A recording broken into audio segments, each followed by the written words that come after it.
আসসালামু আলাইকুম ভিউয়ার্স, আজকে আপনাদেরকে তৈরি করে দেখাবো রুই মাছ দিয়ে একটি মজার ফিশ ফ্রাই রেসিপি।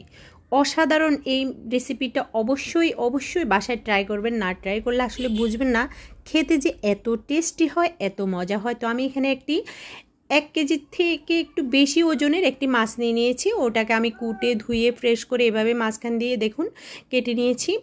এখানে মাঝখান দিয়ে এভাবে করে ভালোভাবেই আমি কেটে নিয়েছি। দেখুন অনেকটুকু গর্ত করে করে এভাবে করে কেটে নিয়েছি যেন প্রত্যেকটা মাছের টুকরোর ভিতরে মশলাটা ঢুকে যায়।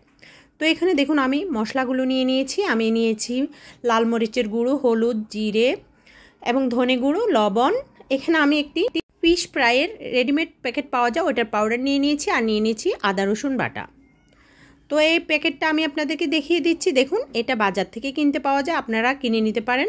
আর এখানে আমি দুটো পেঁয়াজ এবং কাঁচামরিচকে ব্লেন্ড করে নিয়েছি, ওটা অপশনাল, আপনারা চাইলে দিতে পারেন। এখানে আমি টক দই বাসায় তৈরি করে নিয়েছি। তো এখন মাছের উপর আমি সবগুলো দিয়ে দিব। যে পেঁয়াজ আর কাঁচামরিচের যে মিশ্রণটা আছে ওটাকেও আমি এখন দিয়ে দিচ্ছি, দিয়ে ভালো করে মিক্স করে নিব। এরপরে আমি এটাতে টক দই দিব দুটো লেবুর রস। এটা যেহেতু ছোট লেবু সেজন্য আমি মানে লেবুর রসটা ছোট যেহেতু সেজন্য আমার দুটো লেগেছে, আপনারা চাইলে একটা দিতে পারেন বড় হলে। আর দিয়ে দিলাম টক দই।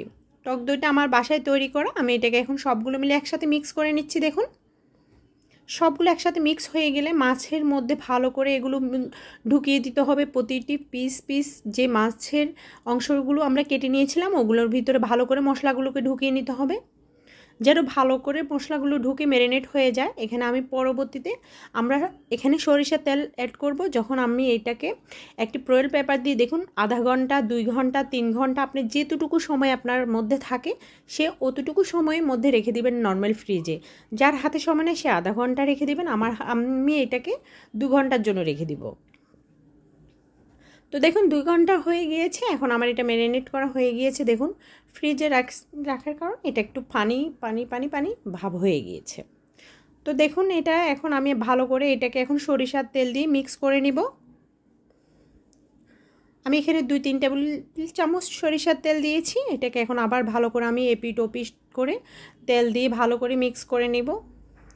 মিক্স করে আমি এটাকে আরও 10 মিনিটের জন্য রেখে দিব। 10 মিনিটের মধ্যে এটা আমি এয়ার ফ্রায়ারে দিব। এটা 10 মিনিট এভাবে রেখে দিব। ওই পাখে আমি 10 মিনিটে এয়ার ফ্রায়ারটা গরম হতে দিব 10 মিনিটের জন্য। তো আমার 10 মিনিট এয়ার ফ্রায়ারটা গরম হয়ে যাচ্ছে। দেখুন 10 মিনিটের জন্য আমি এটা এয়ার ফ্রায়ারটাকে গরম করতে দিয়েছিলাম।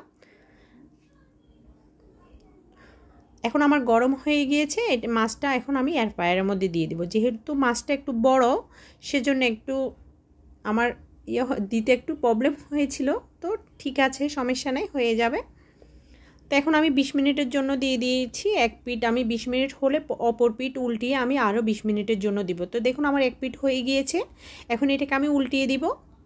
যেহেতু একটু বড় মাছ উল্টাতে একটু প্রবলেম হচ্ছিল। দেখুন তো আমি এটাকে উল্টিয়ে দিয়েছিলাম। যে মশলাগুলো থেকেছে ওই মশলাগুলো আমি অপর পিঠে আবার দিয়ে দিয়েছি আরও 20 মিনিটের জন্য। এখন আমি মাছটা রেডি করে নিয়েছি। 20 মিনিট পর দেখুন আমার মাছটা রেডি। এই সসটি আমি বানিয়েছি। এখানে মাছের জন্য আমি একটি সস তৈরি করেছিলাম। মাছের জন্য যে সসটা তৈরি করেছি ওটাতে আমি কাঁচামরিচ কেটে দিয়েছি, সয়া সস দিয়েছি, একটু চিনি, একটু লবণ দিয়ে এটাকে মিক্স করে নিয়েছিলাম। তাহলে ঝাল খেতে কিন্তু অসাধারণ হয়। অবশ্যই আপনার বাসায় ট্রাই করবেন। আমার কেন জানি এটা স্কিপ করা হয়ে গিয়েছিল, তারপর আমি আপনাদেরকে বলে দিলাম। এইভাবে করে আপনার সসটা রেডি করে নেবেন, তাহলে খেতে অসাধারণ লাগে। ভালো থাকুন। আল্লাহ।